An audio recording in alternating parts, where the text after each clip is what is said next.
In our near future, universal basic income, zero taxation, digital currency, digital wallet, a vaccine passport, and a social credit system. Sounds like a real paradise on Earth. This is the end game, the Great Reset, a new world monetary order. The big tech to replace the big banks. A one-world digital fiat currency, owned and controlled by the elite who actually run the international banking system, which in turn runs the central banks of the world, including the Federal Reserve. Monetary policymaking will be shifted from the hands of the sovereign governments and into the hands of this international banking elite. But before that all takes place, they will have to collapse the world stock markets and the world economies in order for us to have no other choice but to beg these international banking elites for a bailout. And they will make us an offer we won't be able to refuse. Accept our one world digital currency, and we will bail this world economy out. Expect the greatest market and economic collapse our world has ever seen. My guess is this is planned for 2022. Out with the US dollar, and in with the one world digital fiat currency. Mission accomplished. The governments of the world have to move to digital. There is not enough source material to print cash. The new slavery will be much worse than the current slavery. I am personally not sure yet if it's a complot or a sign of the times. What I do know is that I see governments becoming more and more penetrated from all sides, year after year. It seems like almost nothing can stop it. Higher taxes, more data, more rules, less privacy. Check out the latest Twitter video of the World Economic Forum, where they project the future. You will own nothing and will be happy. They are just forcing us into obedience and abolishing private property, and privacy is a necessity for that. Nesara and Gesara are about to be released. If you take the debt forgiveness or whatever funds they offer, it's a trap. One world government, economy, and currency are about to be forced, yes, forced but accepted by most in the world.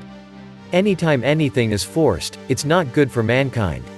The Bible calls them prophecies and future events. Something big coming soon, and you will be forced to make a decision. Whether to take the mark of the beast or not. The move towards digital currencies is part of the World Economic Forum's Great Reset, and the consequences of it are enormous to anybody with savings or cash investments. Negative interest rates and planned inflation. How long before banks charge a monthly fee to hold your deflating digital money? The IMF's DR digital currency is likely to become the global reserve currency, initially replacing the dollar for international trade. After it's settled down and bedded in, it'll be expanded to become the global digital currency step by step, replacing all other national fiat currencies. At that point, there will be no fiat paper cash, only bits and bytes on a bank computer. In the US, this whole process is totally under the control of the Federal Reserve, and it hardly matters who wins the US presidential election, it will happen regardless.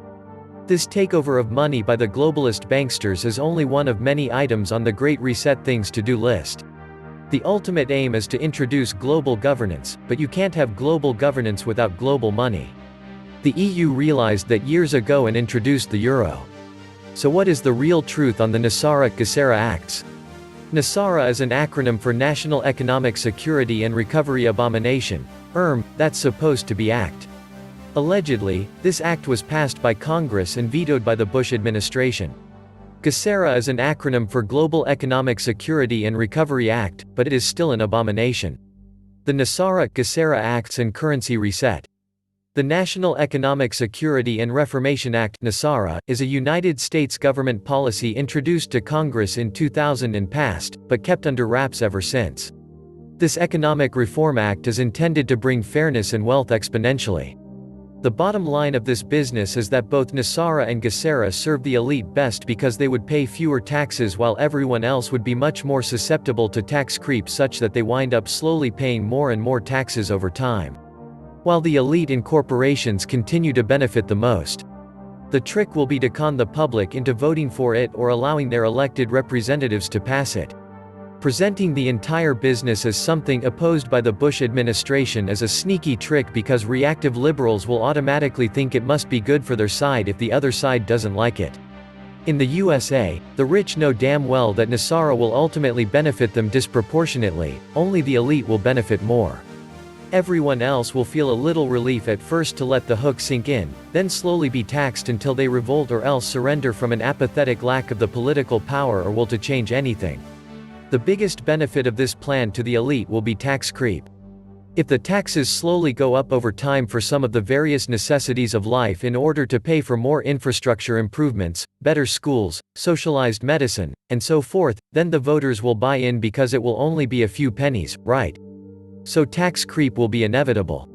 The creepy lawmakers in charge of drafting these measures will justify placing very tiny taxes on things everyone needs because that will raise a lot more money than unfairly taxing luxury items that only a very few rich people can afford. After all, the rich aren't benefiting from these taxes as much as the rest of the public. They can afford all the stuff they need on their own, so why should they have to pay? The system is broken. Politicians always create a loophole system that they can get around and use to their advantage. Nesara and Gesara are abominations, plain and simple. Or nice cuddly teddy bears if you are very, very rich. Enjoy. Welcome back to the Atlantis Report. You are here for your daily dose of the truth, the whole truth, and nothing but the truth. Please take a second to hit the like button, hit the subscribe button, and don't forget to also hit the notification bell.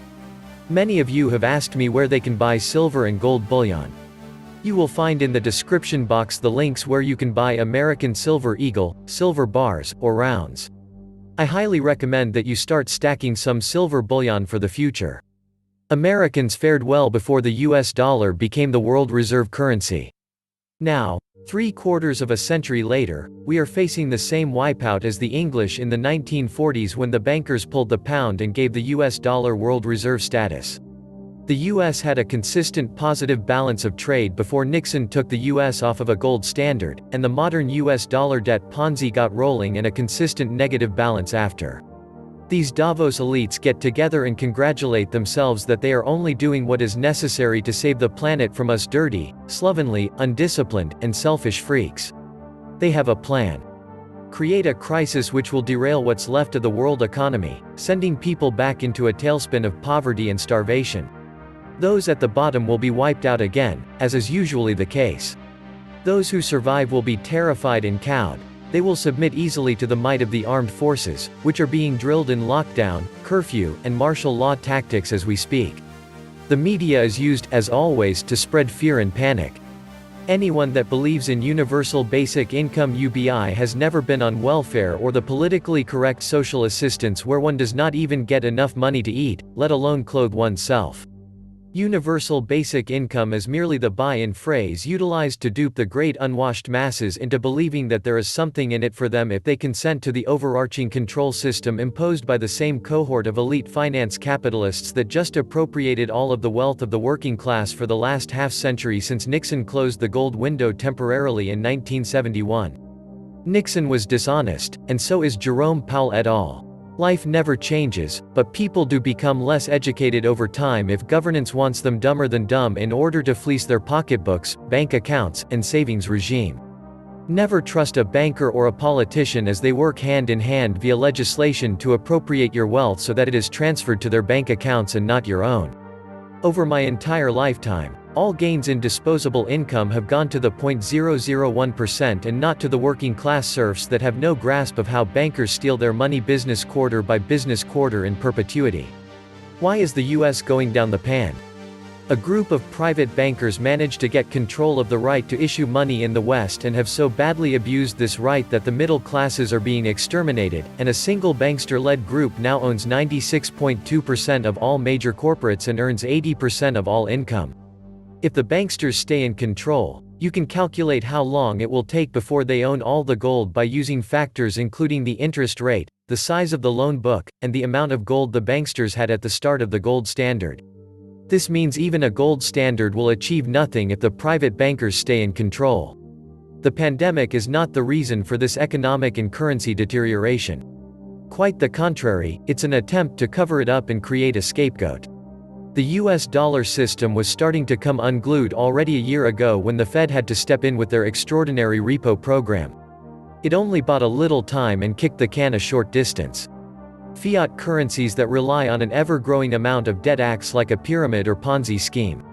Compounding debt has no solution. It is a mathematical certainty that a fiat debt currency will, at some point, self-destruct. It's really not that hard to understand, and the US dollar actually reached that point several years ago already. It doesn't matter what represents sound money as long as the value it stores and transacts is linked to the true physical world value, which is and always will be work, effort, energy in various forms. That can be physical labor, a required service, product, or commodity, but it has to be transparent and not polluted by usury in order for it not to start eroding the value. In today's world of information technology, banks no longer serve any function or purpose anymore. The financial industry has become a parasite that, more often than not, seeks to steal and cheat. The rot has also spread to large corporations that no longer look to innovate, excel, and expand but rather perform accounting gimmicks to serve stockholders at the cost of the corporation itself.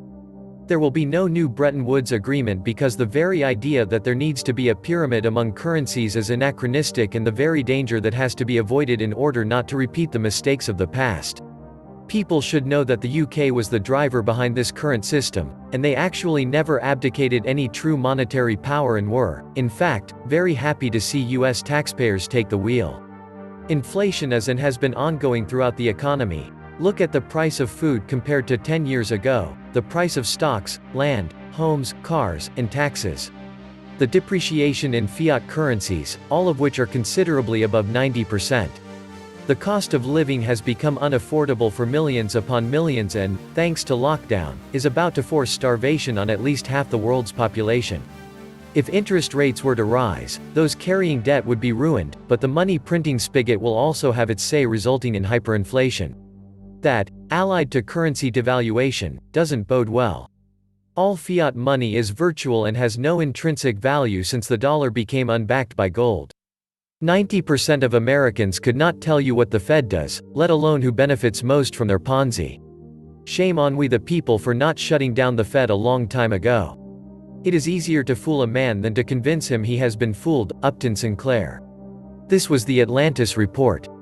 Please like, share, leave me a comment, subscribe. And please take some time to subscribe to my backup channels. I do upload videos there too. You'll find the links in the description box. You will also find a PayPal link if you want to make a donation. Thank you wholeheartedly to all those of you who have already donated. Stay safe and healthy, friends.